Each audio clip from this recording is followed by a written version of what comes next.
Harish academy అందిస్తుంది అన్ని online కోర్సులపై monsoon భారీ discount offers. TSPSC group 2 and 3 combo pack 499 రూపాయలు మాత్రమే.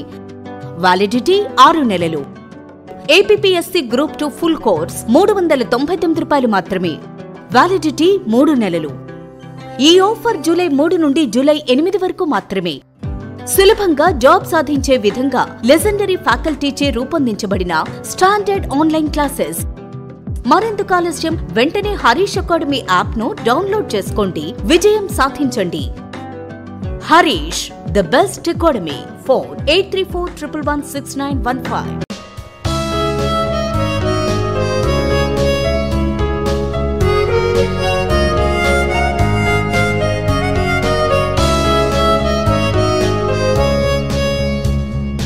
Harish, the best academy. Hi friends, welcome to Harish academy. ఈరోజు వార్తలు నిలిచిన జాతీయ, అంతర్జాతీయ, రాష్ట్రీయ అంశాల గురించి, వార్తలు నిలిచిన వ్యక్తులు, అవార్డులు, పుస్తకాలు, మరి క్రీడా సంబంధిత సమాచారం, ఒక్కొక్క అంశాన్ని వివరంగా తెలుసుకుందాం.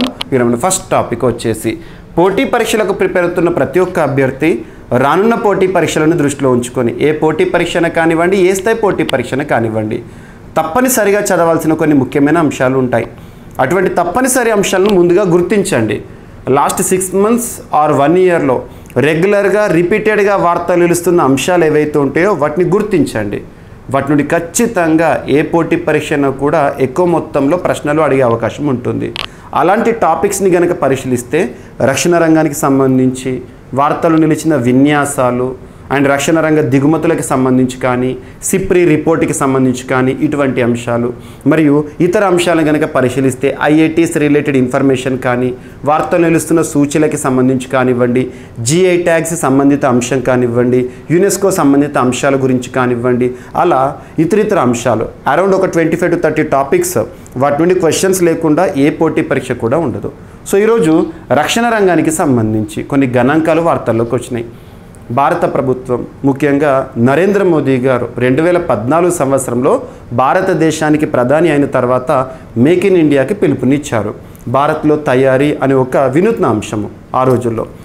సో భారతదేశంలో ఉత్పత్తి పరంగా కానివ్వండి, ఇది చాలా కీలక పాత్ర పోషిస్తుంది. ఇప్పుడు రక్షణ రంగం విషయానికి వస్తే గత ఆర్థిక సంవత్సరంలో రక్షణ రంగ ఉత్పత్తులు అద్భుతంగా ఉన్నాయని చెప్పేసి రక్షణ వ్యవహారాల శాఖ మంత్రి రాజ్నాథ్ సింగ్ గారు రీసెంట్గా చెప్పారు. ఇక్కడ చూడండి, రికార్డు స్థాయిలో దేశీయ ఆయుధాల ఉత్పత్తి.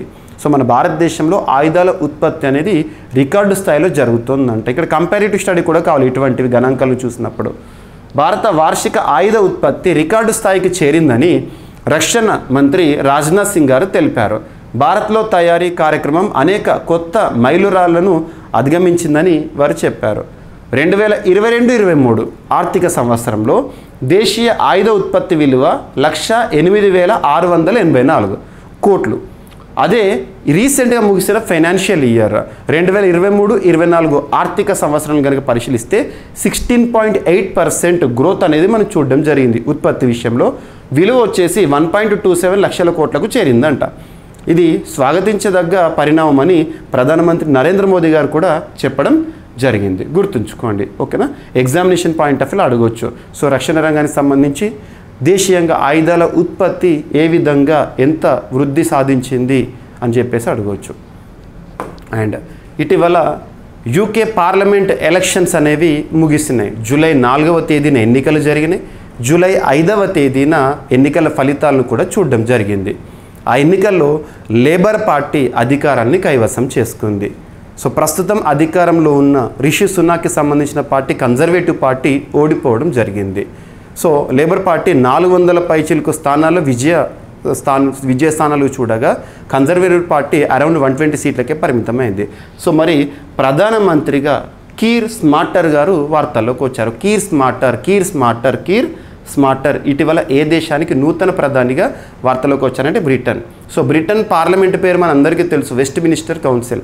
మన భారతదేశంలో బైకామరలిజం కానివ్వండి, లేదా భారతదేశంలో పార్లమెంటరీ వ్యవహారాలు, పార్లమెంట్ అనే అంశాన్ని ఏ దేశ రాజ్యాంగం నుండి ఆధారంగా చూసామంటే బ్రిటన్ కాన్స్టిట్యూషన్. గుర్తుపెట్టుకోండి, ప్రస్తుతం ప్రపంచంలో unwritten constitution Britain constitution. Westminster council గుర్తుంచుకోండి, ఓకేనా. బ్రిటన్ పార్లమెంట్ పేరు వెస్ట్ మినిస్టర్ కౌన్సిల్. కొత్త ప్రధాని పేరు కీర్ స్మార్టర్. చార్లెస్ III అధికారికంగా ధృవీకరించడం జరిగింది. యూకే పార్లమెంట్ ఎన్నికల్లో రిషి సునాక్ గారు ప్రధానమంత్రి పదవికి రాజీనామా చేయడం జరిగింది, ఓకేనా. అండ్ బ్రిటన్ ఎన్నికల్లో ఏఐ అభ్యర్థి స్టీవ్ అని చెప్పేసి మీకు లాస్ట్ ఒక 10 days బ్యాక్ ఒక అంశాన్ని చెప్పాను. ప్రస్తుతం ప్రపంచాన్ని నడిపిస్తోంది కృత్రిమ మీద, ఆర్టిఫిషియల్ ఇంటెలిజెన్స్ అని చెబుతూ బ్రిటన్ పార్లమెంట్లో కూడా ఒక ఏఐ అభ్యర్థి పోటీ చేయడం జరుగుతుంది అని చెప్పేసి ఏఐ స్టీవ్ తన ప్రత్యేకతలన్నీ కూడా చెప్పాను. ఆ ఏఐ స్టీవ్ ఓడిపోవడం జరిగింది. సో ఇక్కడ చూడండి, బ్రిటన్ ఎన్నికల్లో ఏఐ అభ్యర్థి ఓటమి. బ్రిటన్ సార్వత్రిక ఎన్నికల్లో కృత్రిమ మీద కూడా బరిలో నిలిచింది. ఏఐ స్టీవ్ పేరిట ప్రజల నుంచి ఓట్లను కోరింది. 179 మంది మాత్రమే ఆ అభ్యర్థికి ఓటు వేశారు. దాంతో బ్రిటన్ పెవిలియన్ నియోజకవర్గంలో చివరి స్థానానికి పరిమితం కావాల్సి వచ్చిందంట, గుర్తుపెట్టుకోండి, ఓకేనా. అండ్ లోక్సభ హౌస్ కమిటీలో మన భారతదేశానికి సంబంధించి ఇక్కడ లింక్ చేస్తున్నాను. మన భారతదేశంలో పార్లమెంట్ అనే అంశం ఏదైతే ఉంటుందో బ్రిటన్ రాజ్యాంగాన్ని ఆధారంగా చూడొచ్చు. బైకామరలిజం అనేది ఉంది ప్రస్తుతం.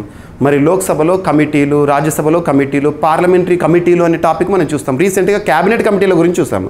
Cabinet committees are different, parliamentary committees are different.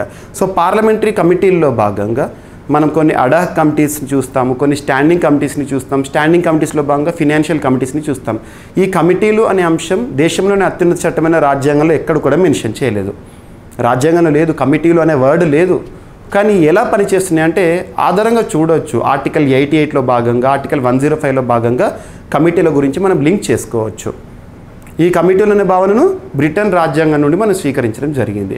ఇక్కడ అబ్జర్వ్ చేస్తే లోక్సభ హౌస్ కమిటీలో పురంధరేశ్వరికి చోటు దక్కింది. మన తెలుగు రాష్ట్రానికి సంబంధించి బీజేపీ నాయకురాలు.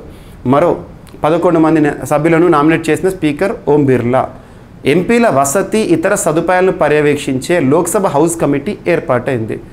భాజపా ఎంపీ, కేంద్ర మాజీ మంత్రి మహేష్ శర్మ నేతృత్వం వహిస్తున్న ఈ కమిటీలో 12 మంది సభ్యులను లోక్సభ స్పీకర్ ఓం బిర్లా గారు నామినేట్ చేశారు.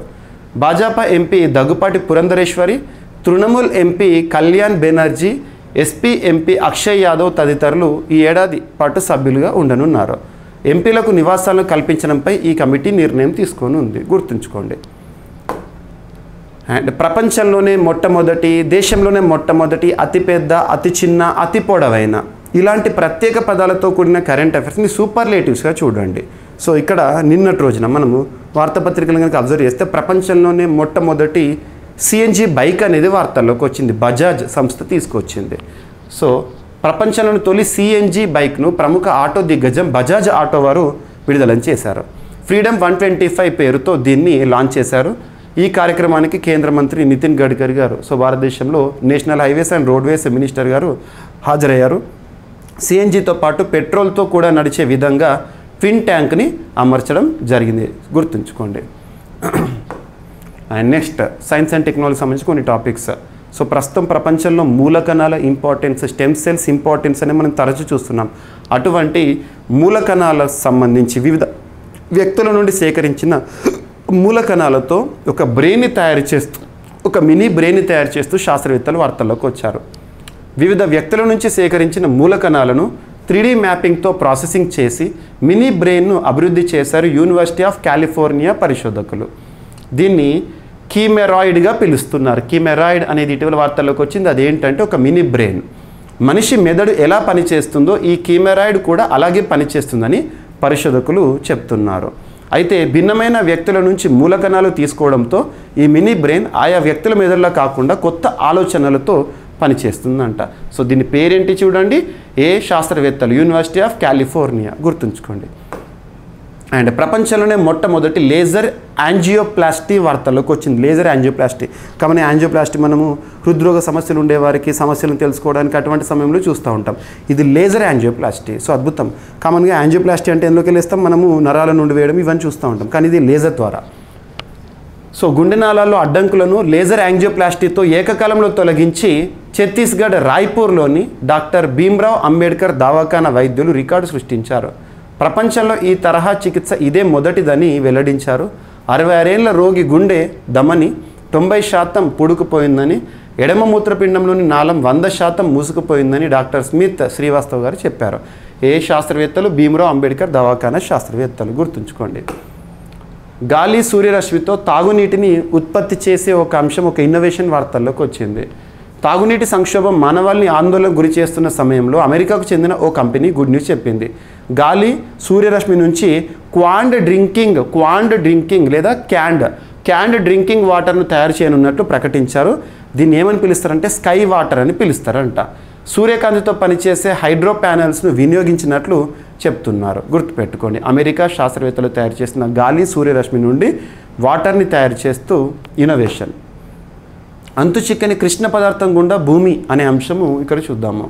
సో భూమి సూర్యుని చుట్టూ తిరుగుతూ విశ్వాంతరాలంలో ఓ ప్రవాహం మాదిరి ముందుకు కదులుతున్న విషయం మనందరికీ తెలిసిందే. అయితే ప్రస్తుతం భూమి ఓ అంతు చిక్కని కృష్ణ పదార్థాన్ని దాటుతున్నట్టు పరిశోధకులు గుర్తించారు.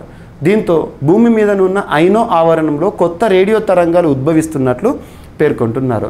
వీటిని లోతుగా విశ్లేషిస్తే విశ్వం పుట్టుక గమనం గురించి మరిన్ని విషయాలు తెలుసుకోవచ్చని శాస్త్రవేత్తలు చెప్తున్నారు. ఈ కృష్ణ పదార్థాన్ని డార్క్ ఓషన్గా వాళ్ళు అభివర్ణిస్తున్నారు. డార్క్ ఓషన్ ఇటీవల వార్తల్లోకి వచ్చింది, అది ఏంటిదని అడుగుతారు.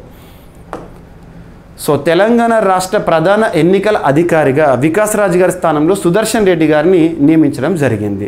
తెలంగాణ రాష్ట్ర ప్రధాన ఎన్నికల అధికారిగా సుదర్శన్ రెడ్డి గారు నియమితులయ్యారు. ఈ మేరకు కేంద్ర ఎన్నికల సంఘం ఉత్తర్వులు వెలువరించింది. కేంద్ర ఎన్నికల సంఘం ఆర్టికల్ 324 పార్ట్ 15 ఆఫ్ ఇండియన్ కాన్స్టిట్యూషన్లో ఆర్టికల్ 324 నుండి 329 వరకు ఎన్నికలకు సంబంధించిన ప్రస్తావన ఉంటుంది. సో ఇక్కడ రాష్ట్రానికి సంబంధించి ఎన్నికల సంఘం అని ఒకవేళ అబ్జర్వ్ చేస్తే మనం 73rd అమెండ్మెంట్ ద్వారా ఆర్టికల్ 243K ఇవన్నీ లింక్ చేసుకోండి. సో ఇక్కడ అబ్జర్వ్ చేస్తే మాత్రం తెలంగాణ రాష్ట్ర ప్రధాన ఎన్నికల అధికారిగా సుదర్శన్ రెడ్డి గారు ఎవరి స్థానంలో అంటే CEO వికాస్ రాజ్ గారి స్థానంలో నియమితులవుతూ వార్తల్లోకి వచ్చారు. గుర్తుంచుకోండి. సో ఇవి ఫ్రెండ్స్ ఈరోజు వార్తలు నిలిచిన అంశాలు. ఒకసారి ర్యాపిడ్గా చూస్తే రికార్డు స్థాయిలో దేశీయ ఆయుధాల ఉత్పత్తి జరుగుతోంది భారతదేశంలో అని చెప్పేసి అంశము. అండ్ UK పార్లమెంట్ ఎన్నికలు కొత్త ప్రధాని, బ్రిటన్ ఎన్నికల్లో ఓడిపోయిన AI అభ్యర్థి, అండ్ లోక్సభ హౌస్ కమిటీలో పురంధరేశ్వరి గారికి చోటు, కమిటీల గురించి ప్రస్తావన, అండ్ ప్రపంచంలోనే మొట్టమొదటి CNG బైక్, అండ్ వివిధ వ్యక్తుల మూలకణాలతో మినీ బ్రెయిన్ అనే అంశము. నెక్స్ట్ ప్రపంచంలోని తొలి లేజర్ యాంజియోప్లాస్టీ భీమ్రావ్ అంబేద్కర్ దవాఖానా శాస్త్రవేత్తలు, అండ్ గాలి సూర్యరశ్మితో తాగునీటిని ఉత్పత్తి చేస్తూ అమెరికా శాస్త్రవేత్తలు, అండ్ అంతు చిక్కని కృష్ణ పదార్థం గుండా భూమి అని చెప్పేసే అంశము. అండ్ తెలంగాణ రాష్ట్ర ప్రధాన ఎన్నికల అధికారిగా సుదర్శన్ రెడ్డి గారిని నియమించడం జరిగింది కేంద్ర ఎన్నికల సంఘం. సో ఇవి ఫ్రెండ్స్ ఈరోజు వార్తలు నిలిచిన అంశాలు. మిస్లేనియస్ అంశాలను మిగిలిపోతే రేపటి క్లాస్లో జోడించి మరొకసారి నేర్చుకుందాం. రేపు కలుద్దాం. Thank you.